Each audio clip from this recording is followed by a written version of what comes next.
Hey, what is up, you guys? It's Hectic Hex. Sorry for not bringing you guys a video in a while. I've been preoccupied with life, but that video I'm gonna save for another day.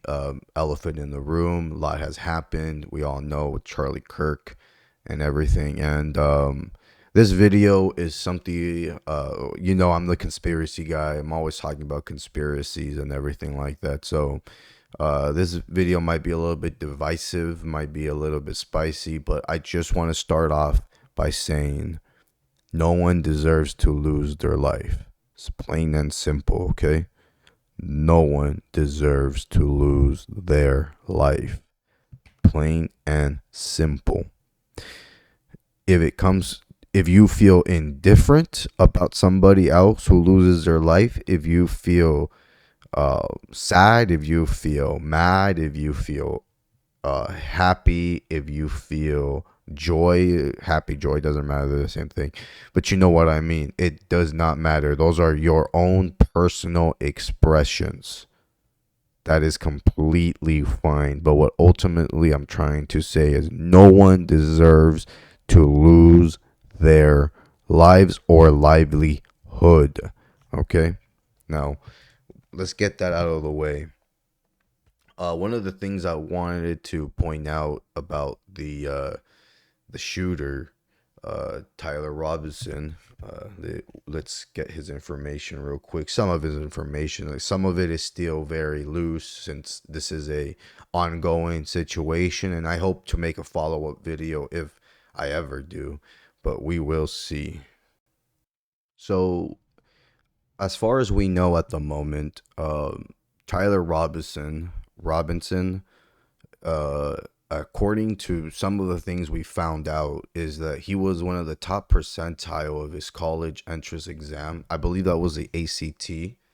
Right in this article right here, by the Wall Street Journal or MSN, or I don't know who, Susie Ellison, these people right here, explained that right over here, according to the mother, she posted on her Facebook account that he scored a GPA of he had a perfect GPA and scored a 34 out of a possible 36 on his ACT. I believe that is what they are referring to. So this guy was clearly a he wasn't any usual, your usual dumb guy for sure. He had his own beliefs clearly, and there's a lot to him. So he had a 4-year scholarship to Utah, uh, and according to other articles, he was heavily always online. He grew a giant personality online. The bullet casing had online references. You read this, you're gay, Lamel, chow chow or whatever they call it. I'm not even that chronically online like this guy, so don't quote me on much of the online speak that he had, but it's a bunch of meme talk essentially. uh they were part of this Bella Chow, there you go. And just a bunch of just a lot of left wing meme culture, gaming culture, uh kind of figure there, right?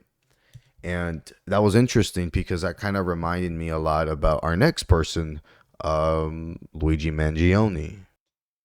And then, of course, right away, you can just type in Luigi Mangione and just an update on him. Apparently, today was his court and they dropped the terrorism charges on him. And now he is, but the murder charges are still staying. Not sure what they're going to rule on that yet. So, his case has been out for a little bit more longer than Robinson, so we have a little bit more information on him that is confirmed.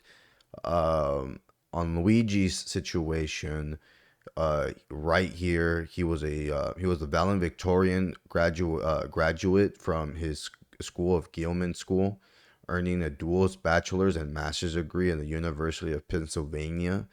Uh, Clearly this guy, he taught himself how to code. So this guy was no slouch, you know what I mean. He was He was a smart kid. He was a smart cookie, just like Robinson. Both of them came from promising families. Both of them came from a life that, you can get anything you ever wanted. There's some I'm jealous I don't live that life, right? Some people are jealous they don't get to live that life. And that begs the question, why would people with so much to lose will give it up all away? Like, you would expect someone like a poor person or a homeless person to do. I mean, in fact, you hear about, homeless people just going mental sometimes and just stabbing some random person, right? Like you mean to tell me that these random events of violence that occur in our psyche and our media are done by very affluent individuals with high IQs, I imagine, right? And this got me thinking about another link, right? To our Uncle Ted, right? Everybody remembers Uncle Ted, the Unabomber, if you're not aware. And he was also a highly decorative individual, very intelligent, and we'll get to some of his uh, uh, recognitions. So Theodore Kaczynski, I'm sorry if I'm pronouncing that wrong, born in 1942 in Illinois, was very intelligent, went to Harvard at the age of 16 after earning a PhD in mathematics from the University of Michigan. He worked briefly as a professor at the University of California, Berkeley in 1969. He abruptly quit his academic career and retired to a remote cabin in Montana, where he began a series of increasingly violent bombings starting in 1978.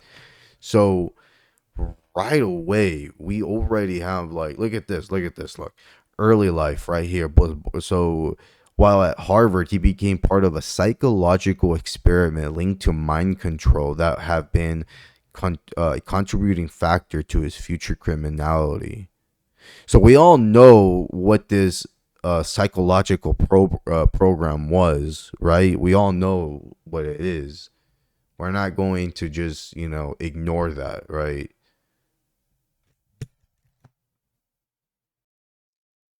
He was involved in MK Ultra. If you guys aren't aware, by the way, that's the elephant in the room. And that was a series of there was a lot more to my to MK Ultra. It was I think it was part of the facility. Now, keep with me, okay? So you have these three highly intelligent individuals with very ultra left wing views, okay? Now, I'm a lefty. I'm a far left. Okay. No, I don't commit acts of these because I don't want to commit because, like I said from the beginning, I do not believe in in taking people's life. Okay, that's just wrong. It's wrong in general.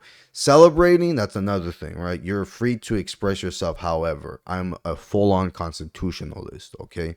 If you don't want to talk to me for whatever reason, that's yours. That's your right to do so. Okay, fine. Getting that out of the way. All right. What I want to really earlier on, if you remember what I had,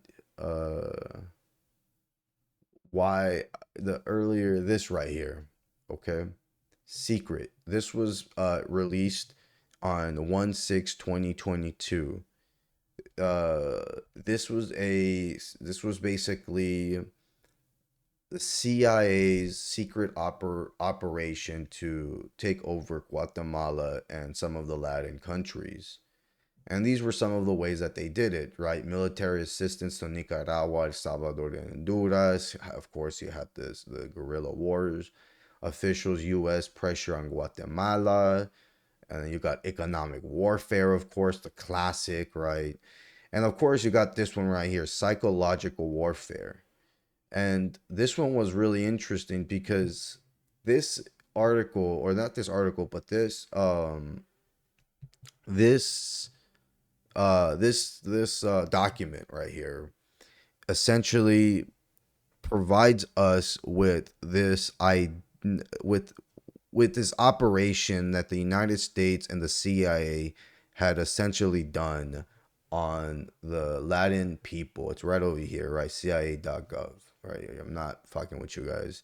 So what they have essentially done is they introduce these operations of these kind of cartoons, okay, with slogans, right?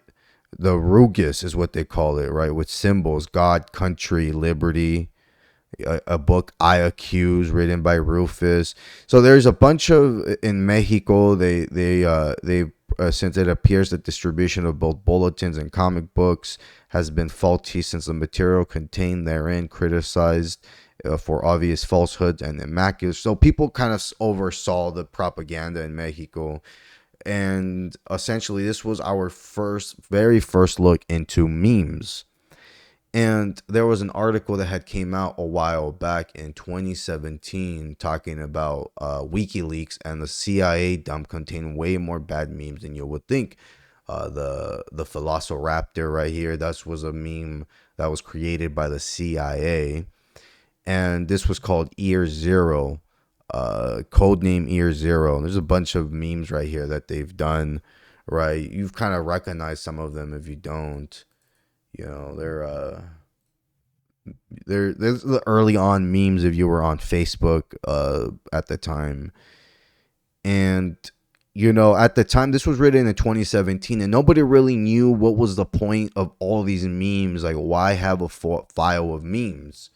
Well, then come into 2022 and 2021 and everything, we now learn that there's a department of memes in the military, right? And July 14th, 2011, the U.S. Department of Defense put out a press release that went widely unnoticed. Buried in a poorly formatted government website, DARPA was forming a new initiative, SMISC, Social Media and Strategic Communications. I can't say that, I'm sorry.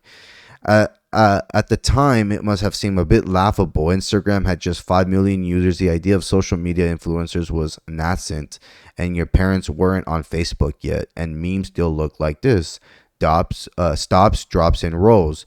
It's odd, isn't it? A Bad Luck Brian seems quite vegetable humor, vegetable humor from a different internet, more structured place where memes had strict formats enforced by communities like Reddit, eMarger, and 4chan. And that's another thing. 4chan was now leaked to be a Mossad platform, right? It was your primordial mematic environment. The SMISC laid out for 4 objectives. Okay, so these were the reasons to develop memes: to detect, classify, measure, and track a formation and development of spread of ideas and concept, memes, and purposeful and deceptive messaging and misinformation, recognize persuasion campaign structures and influence operations across social media sites and communities, identify participants and intent, and measure effects of persuasion campaigns, counterintelligence of the and number 4, counter messaging of detected adversary influence operations. So these right here, so they got Dr. Robert Finkelstein to create a framework for meme war. This is a CIA meme war, the mematics for intelligence and national defense. Mematics for intelligence and national defense. That is Dr. Robert Finkelstein's worked for the military mematics program. That is a legit program created by the United States government. And these 4 points are the bulletins to its successful campaign. It is to psyop essentially a large portion of the world. It is a mind control operation. It is something completely insane if you really think about it. It's the same thing with MK Ultra. It was the early on stages, and now this is what it is. This is what it has become. It's become a far more larger thing. It is no coincidence that you starting to see memes on both sides that are very divisive, on Luigi's and the new shooter Robertson. And then you're seeing MAGA memes, hoping for the worst of the worst. Let me show you some examples right now. So the ironic part is that Charlie Kirk was killed by a meme. The shooter had bullets saying something like "uwu," right? Bunch of other ones, die fascists, or if you read, notice Boj uwu, what's this? That's insane, absolutely insane. But he essentially, Kirk was killed by a meme, which ironic since the right is infamous for Pepe and memeing, being racist and whatnot. And these are some memes in itself that leftists have done. And when I mean leftists, I'm not even gonna say leftists. I mean liberals. Let's call it CIA operative liberals. Just like these are CIA operative, uh, the whole, like this guy right here, Mo Reese Delk channel, right? I'm pretty sure this guy might be CIA, but look, he has a bunch of just divisive memes, you know, just apparently the new symbol of the radical left in America today, death, right? A bunch of just just worshiping weird shit. I do nothing for politics. I do what is right. And 12K, 248 comments. Impeach activist judges is the only way America will make. Again, it has that meme framework. It is a this guy even got a fucking play button doing this shit, dude. Look what I'm trying to say. Look, we are Charlie Kirk is what insane. What I'm trying to say here is that these messages are created to be divisive, to be what's that word, to subvert to subvert our reality, to deceive the messaging, to create a framework of division, of hate, of chaos and confusion. This has been operating within our nose. These links are no coincidences, all right, guys? It's something that we need to stop chilling, all right? We need to chill out and realize murder is bad, but expression is good, okay? Debate is good. We need to get that down to the center core of this framework, all right, guys? Until then, I'll see you guys later. This video has gone long enough. Until next time, I'll talk to you guys later.